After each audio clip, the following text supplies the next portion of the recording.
everybody, this is Rebecca Lynn Barkley, aka Boobop1970. This is my review for today. And today's review, ladies and dudes, well, my friends, we are finally here at the 26th movie review.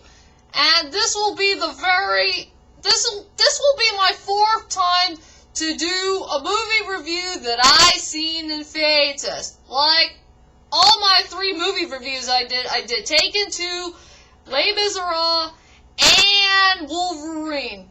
But for today's fourth movie review I'm going to do for today is the Lego Movie. And yes, my friends, this film did feature Liam Neeson in it. And yes, my friends, it did become the first animated stop-motion movie that had a very big budget for the year of 2014. It became a big giant success, and I really do love this movie very much. So anyway, without further ado, ladies and dudes, let's head on to my 26th movie review of the Lego Movie. And now it's time to head on to the main plot of the story before I can tell you about what the heck do I think about this movie. So, the movie starts off with this really cool, funny, comedy relief character named Emmett. Emmett is trying to be a nice, normal human being who's living in a normal life, being friends with people, getting to his job as a security worker, and buying some coffee that costs $37.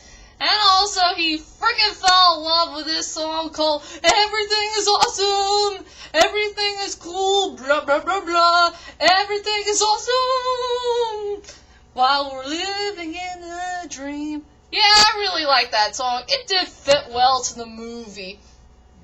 So while MF is having a nice normal life in the Lego world, until this one unfaithful day, he fell down to some type of secret tunnel, and he saw this very mysterious thing that shines up, and this thing will be something that involves the prophecy of Emmett becoming the next chosen one, becoming this main master builder where he can build whatever he had wanted. And this is where his brand new adventure is about to begin. While he's in his brand new adventure that he'll ever been in his life, he's going to meet so many different characters from all around the world in some parts of the Lego world.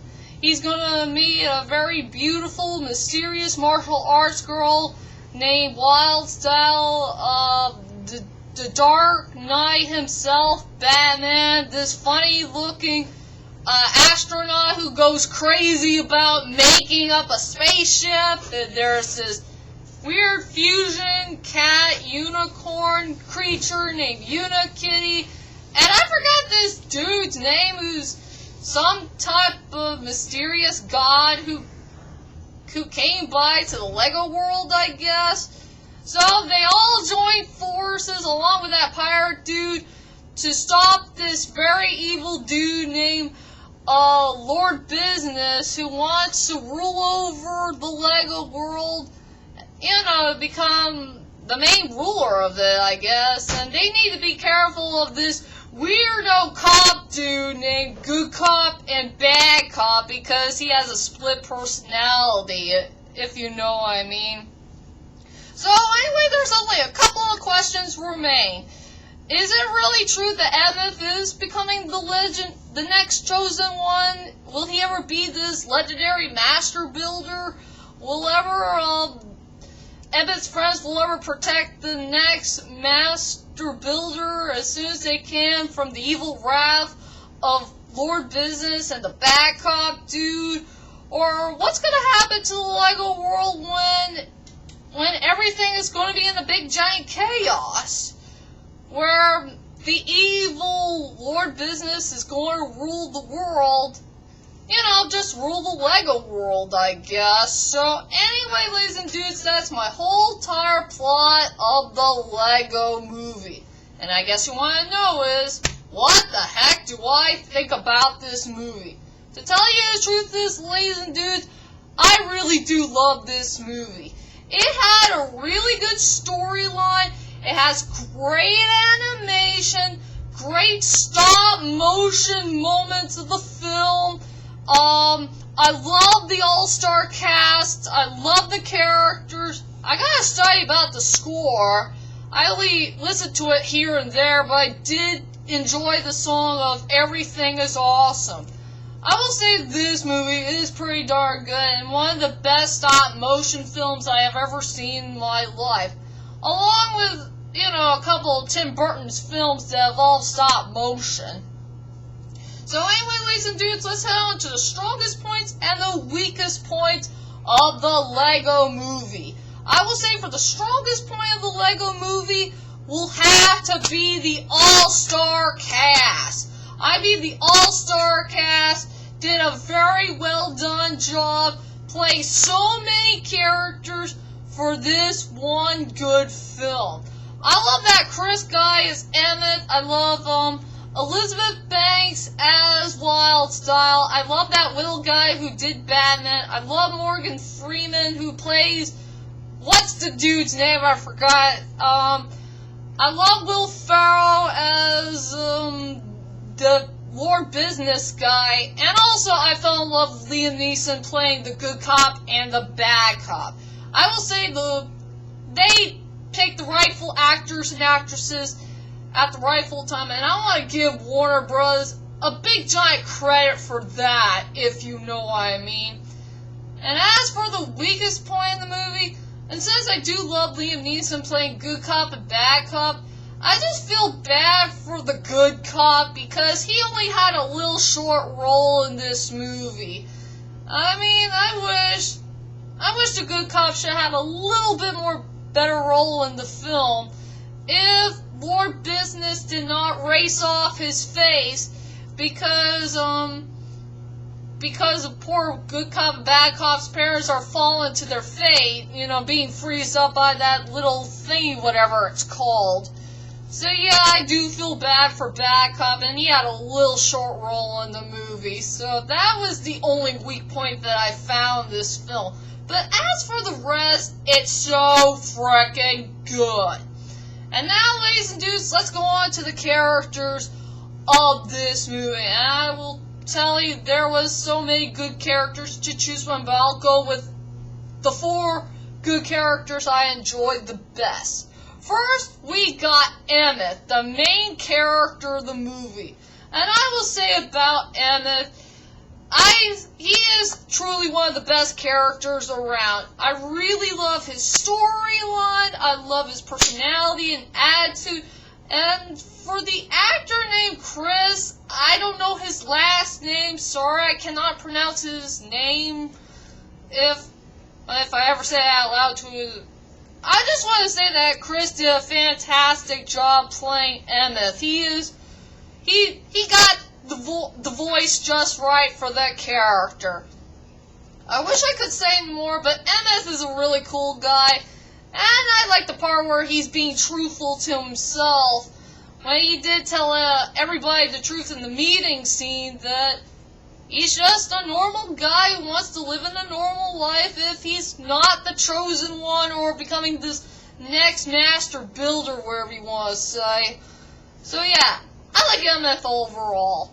And I will say for Wildstyle, played by Elizabeth Banks, I really love this character. She was pretty darn interesting. I love her personality, I love her attitude, I love her looks. She is a great martial arts person, and she's also pretty darn special. What else could I say about this character? She's just freaking interesting. And as for Batman, played by Will, whatever his last name is, I really like Will's portrayal as Batman. I think that guy did a really awesome job. He got the personality, attitude, and the tone right. He got everything just right for the character. After all, screw Ben Affleck becoming the next Batman. Let's add guy to become the next generation for Batman. At least he did a way better job. At least he studied the character pretty darn well, and I think he's definitely one of the next best generations for Batman. Please find a way to save Man of Steel 2 and the Batman franchise. We need to find a better actor who could play Batman and Bruce Wayne.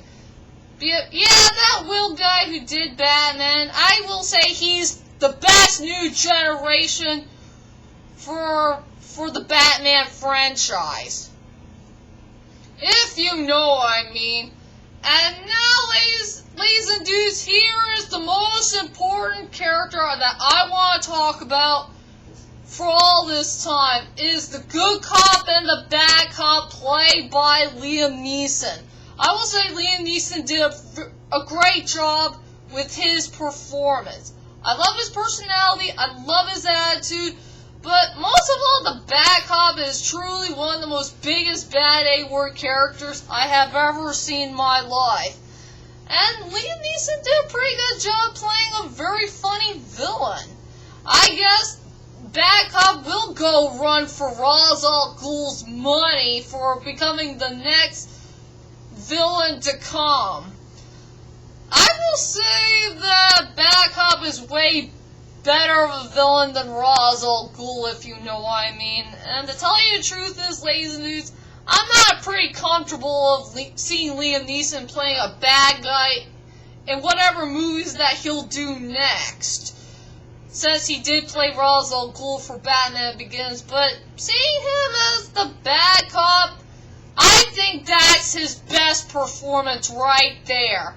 And I do need a villain who can make me laugh. And Liam Neeson did work hard to play a really interesting, funny villain. So I'll give Liam Neeson 2 thumbs up for that. For real. If you know what I mean. So anyway, I have nothing else to say about the Legos movie. Let's head on to do my final thoughts of the Lego movie. Overall, the Lego movie is a pretty good stop-motion animation feature of all time. It had a good storyline, it has good characters, great animation. I gotta say the score. I love the song, and I just love it all the above. What else I could say about it? So for my rating, for 1 to 10, I decided to give it a 9.5 out of 10. You have better check out this movie to believe it. If not, the bad cop will go after you, start to hunt you down, and take you down for the count. So anyway, ladies and dudes, that is my whole entire movie review of the Lego movie. I hope you enjoyed this movie review, and join me next time when I do my next Liam Neeson movie review. And this is one of the most important movies that I want to see in the year of 2014. So for my next movie review, for number 27, will be the non-stop. So be prepared for that one to come. And I will see you all later. Sayonara!